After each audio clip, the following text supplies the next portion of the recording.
सेना में बगावत की चिंगारी फूटी। जिनपिंग के खिलाफ चीनी सेना में बगावत। कभी भी जिनपिंग को हटाने का हो सकता है ऐलान। ताइवान पर हमले की जिद लगाए हुए हैं जिनपिंग। भारत के पड़ोस में खुद को पावरफुल मानने वाले चीन में कुछ तो गड़बड़ चल रही है। शी जिनपिंग लंबे समय से गायब है। यहां तक कि ब्राजील में जो ब्रिक्स का सम्मेलन चल रहा है उसमें भी वो शामिल नहीं हुए। एक समय था जब यह कहा जाता था कि चीन ब्रिक्स के जरिए पश्चिमी देशों को अपनी ताकत दिखाने की कोशिश करता है, लेकिन अब वही चीन के राष्ट्रपति खुद ही ब्रिक्स सम्मेलन से दूरी बना रहे हैं। वैसे ब्रिक्स सम्मेलन से रूस के राष्ट्रपति व्लादिमीर पुतिन भी दूरी बना रहे हैं, लेकिन उनकी मजबूरी भी समझी जा सकती है, क्योंकि पुतिन अगर ब्राजील जाते हैं तो वो गिरफ्तार भी हो सकते हैं। आईसीसी की तरफ से उनके खिलाफ यूक्रेन के युद्ध अपराध के चलते गिरफ्तारी वारंट जारी किया गया है। ब्राजील आईसीसी का मेंबर है और इसलिए उसकी मजबूरी है कि अगर पुतिन आते हैं तो उन्हें गिरफ्तार करना पड़ेगा, लेकिन शी जिनपिंग की ऐसी कोई मजबूरी नहीं है। फिर भी वो ब्रिक्स के सम्मेलन में शामिल नहीं हुए और अब यह कहा जा रहा है कि जिनपिंग की सत्ता से पकड़ कमजोर होती जा रही है। चीन में कभी भी तख्ता पलट हो सकता है और इसके पीछे सबसे बड़ा कारण ताइवान को माना जा रहा है।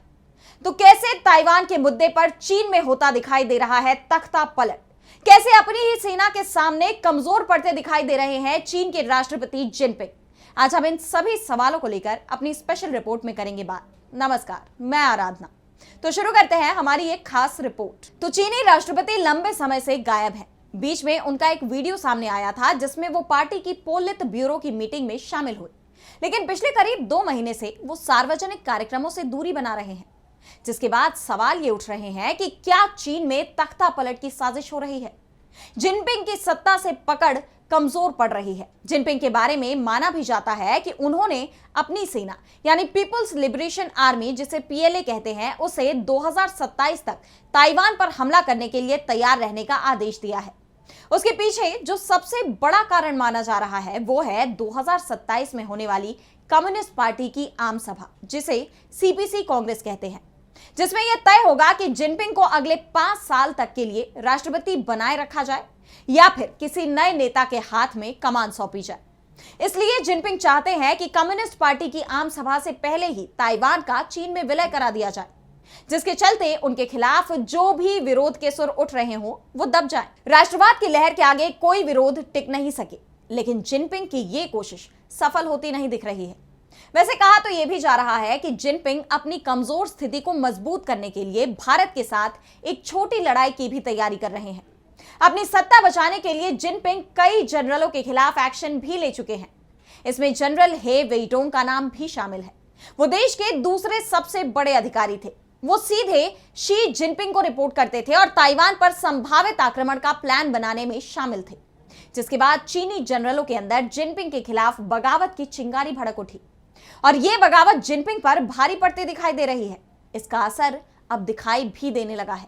चीन के सरकारी अखबार, जिसमें हर दिन जिनपिंग जिनपिंग ही छपता था, अब उसी अखबार में उनकी एक अदद खबर तक नहीं छप रही। जो विदेशी वीवीआईपी मेहमान चीन आ रहे हैं उनसे कम्युनिस्ट पार्टी के दूसरे नेता मीटिंग कर रहे हैं। ऐसे में शी जिनपिंग को लेकर सवाल उठने लगे हैं, जो लाजमी भी हैं। चीन में नेताओं का चुपके से गायब होना हमेशा सत्ता परिवर्तन का संकेत रहा है। ऐसे में क्या जिनपिंग को लेकर भी कोई बड़ी खबर आने वाली है? दरअसल जिनपिंग ताइवान पर हमला तो करना चाहते हैं, लेकिन उन्हें एक बात का डर भी है, क्योंकि चीन की सेना में ना तो कोई ऐसा जवान है और ना ही कोई ऐसा अधिकारी जिसने किसी जंग में हिस्सा लिया हो। यानी चीनी सेना ने कोई जंग लड़ी ही नहीं है। चीन ने आखिरी जंग 1979 में लड़ी थी। तब चीन ने वियतनाम पर हमला किया था। यह जंग जल्दी ही समाप्त भी हो गई थी, लेकिन उसके बाद पिछले 46 सालों में चीन ने कोई जंग नहीं लड़ी है। यानी जंग लड़ने का उसकी सेना को कोई भी अनुभव नहीं है। ऐसे में ताइवान पर हमले को लेकर चीन की सेना में ही मतभेद की स्थिति है। वैसे इन 46 सालों में पीपल्स लिबरेशन आर्मी अब दुनिया की सबसे बड़ी सशस्त्र सेना है। यह हवाई, नौसेना और मिसाइल शक्ति में अमेरिका को टक्कर देती है। चीन की सेना सालों से ताइवान पर आक्रमण या नाकाबंदी का अभ्यास कर रही है। इसमें अप्रैल की शुरुआत में किए गए अभ्यास भी शामिल है और ताइवान जलडमरू मध्य में हजारों सैनिकों को ले जाने की चुनौतियों का समाधान कर रहा है। ताइवान जीतना जिनपिंग का एक बड़ा सपना है, लेकिन अब जिनपिंग के विरोधी जनरल्स ही उनके मंसूबे को फेल करने में लगे हुए हैं। अब जिनपिंग के विरोध में सुर उठने लगे हैं। Defence expert retired lieutenant colonel JS Sodhi का कहना है कि रूस के यूक्रेन पर किए गए हमले ने दुनिया को दिखाया कि कोई भी सैन्य ताकत अकेले एक छोटे दुश्मन पर जीत सुनिश्चित नहीं कर सकती है। इसी तरह ताइवान के साथ युद्ध जीतने या हारने से चीन की अर्थव्यवस्था तबाह हो सकती है। चीन की अर्थव्यवस्था पहले से ही धीमी गति और भारी अमेरिकी टैरिफ शुल्क का सामना कर रही है। ऐसे में एक सैन्य विफलता शी जिनपिंग की ही नहीं बल्कि पूरे चीन को संकट में डाल सकती है। लेकिन जिनपिंग को यह भी पता है कि अगर ताइवान को वो चीन में शामिल नहीं करा पाते हैं तो इसे उनके शासनकाल की सबसे बड़ी असफलता माना जाएगा। जिनपिंग अपना रुतबा फिर से वापस लाने के लिए ताइवान पर हमला कर सकते हैं या फिर प्रशांत क्षेत्र में एक युद्ध को भड़का सकते हैं। ऐसे में भारत और अमेरिका दोनों ही देश चीन में चल रहे घटनाक्रम पर बारीकी से नजर रखे हुए हैं। चीन दक्षिण चीन सागर पर पहले से ही अपना दबदबा कायम किए हुए है। जिनपिंग मई से गायब है। जून में वो 2 दिन के लिए दिखाई दिए थे जब 4 जून को जिनपिंग ने बेलारूस के राष्ट्रपति अलेक्जेंडर लुकाशेंको से मुलाकात की थी और उसी वक्त कई चीजें पहली बार नोटिस में आई जो हालात में बदलाव के संकेत दे रहे थे। शी जिनपिंग की बॉडी लैंग्वेज डल दिख रही थी, रेड कार्पेट से चमक दमक गायब थी, सुरक्षा कर्मियों की संख्या आधी हो चुकी थी। इसके बाद अगला संकेत तब मिला जब उनके पिता की भव्य समाधि का आधिकारिक दर्जा भी चीन में खत्म कर दिया गया। और अब खबर यह भी आ रही है कि शी जिनपिंग अपनी शक्तियां पार्टी के अलग अलग निकायों के साथ साझा कर रहे हैं। अब उन्होंने सत्तारूढ़ कम्युनिस्ट पार्टी के प्रमुख निकायों को कुछ अधिकार सौंपने शुरू कर दिए हैं। ऐसा उनके 12 साल से अधिक के शासन में पहली बार हो रहा है। शी पहले उपराष्ट्रपति थे।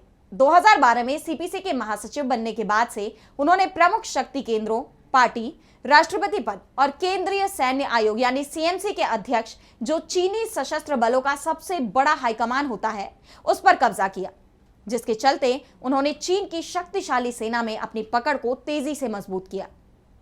और जैसे ही सत्ता पर उनकी पकड़ मजबूत हुई, उसके बाद शी ने अपने विरोधियों को किनारे लगाने के लिए चीन के सबसे बड़े भ्रष्टाचार विरोधी अभियान की शुरुआत कर दी। इसमें 10 लाख से ज्यादा अधिकारियों को दंडित किया गया और दर्जनों शीर्ष जनरलों को हटा दिया गया। अधिकांश जनरल शी जिनपिंग के विरोधी गुट के थे। इसके बाद शी को पार्टी का कोर लीडर घोषित किया गया। यह पदनाम केवल पार्टी के संस्थापक जेडोंग को दिया गया था। बाद में राष्ट्रपति के 5 साल के 2 कार्यकाल के प्रमुख नियम में उन्होंने संशोधन करवाया, जिससे उन्हें 2022 में पार्टी के महासचिव के रूप में और अगले साल देश के राष्ट्रपति के रूप में अभूतपूर्व तीसरे 5 साल के कार्यकाल के लिए चुने जाने का रास्ता साफ हो गया। शी के सभी पूर्ववर्ती 2 कार्यकाल के बाद सेवानिवृत्त हो गए, जबकि वो बिना किसी कार्यकाल सीमा के सत्ता में बने रहे।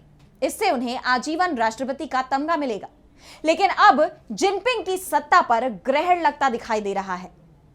तो आज इस स्पेशल रिपोर्ट में इतना ही। देश दुनिया की तमाम बड़ी खबरों के लिए बने रहे डीबी लाइव के साथ और मुझे दीजिए इजाजत। नमस्कार।